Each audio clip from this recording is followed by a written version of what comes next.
Hello everyone, তোমরা সবাই কেমন আছো? তোমাদের সঙ্গে আছি জয়া, শিলিগুড়ি দিয়ে। আবার চলে আসলাম একটা ছোট্ট মিনি ব্লগ নিয়ে, দেখতে থাকো তোমরা। আমরা আসলাম বাগিচাতে, ভাবলাম একটু খাওয়া দাওয়া করবো স্ন্যাক্স, বাট বাগিচা আজকে স্যাটারডে বন্ধ। তা জানতাম না এটা যে স্যাটারডে বন্ধ থাকে। ভেতরটা অসাধারণ, কিন্তু খুব সুন্দর।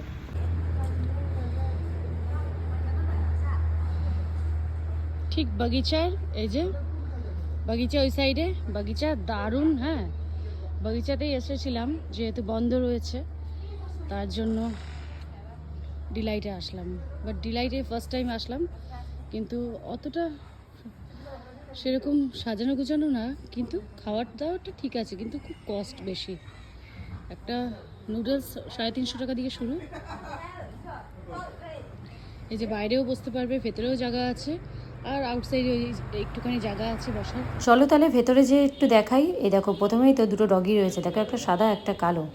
ঠিক আছে, তারপর এই যে একটা সিটিং এরিয়া আছে যেখানে তোমার বসা যাবে, আর ভেতরে একটু বসার জায়গা করেছে, বেশ ভালোই আছে সিম্পলের ভেতরে। এখানে কিন্তু বেশ কিন্তু হাজব্যান্ড ওয়াইফ বলো ইয়া কাপেল বলো, অনেকটা টাইম কাটাতে পারবে।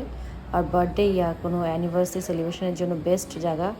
একটু ফুড কস্টটা বেশি হয়, যেহেতু এরা সমতল থেকে অনেকটা কষ্ট করে সঞ্চয় করে নিয়ে এসে তারপর এখানে সেল করে, সব কিছু বানায়। জানোই তো পাহাড়ে যারা থাকে তাদের কতটা কষ্ট হয়। আমরা যেহেতু সমতলের লোক, আমাদের পাহাড় থেকে দেখতে যতটা সুন্দর লাগে, যারা পাহাড়ে থাকে তারাই জানে আসলেই কষ্টটা কী। চলো তাহলে ফুড টেস্ট করা যাক। চলে এসেছি, এখানে এসে একটু স্ন্যাক্স অর্ডার করেছি, যে তোমাদের দাদাভাই তাতান। ভেতরেও খুব সুন্দর জায়গা আছে বসার, কিন্তু বাইরেটা বসলাম, বেশ যেরকম আলো হচ্ছে বাইরে থেকে, খুব সুন্দর। আর পাহাড়ি এলাকা যেহেতু, জায়গাটা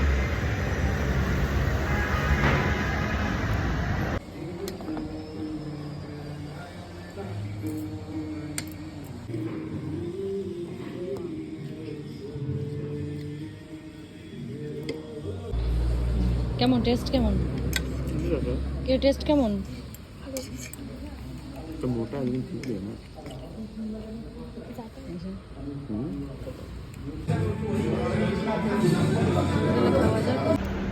পাহাড়ের রেস্টুরেন্ট ক্যাফে যাই হোক, এখানকার নুডলস আর মোমো কিন্তু দারুণ হয় খেতে।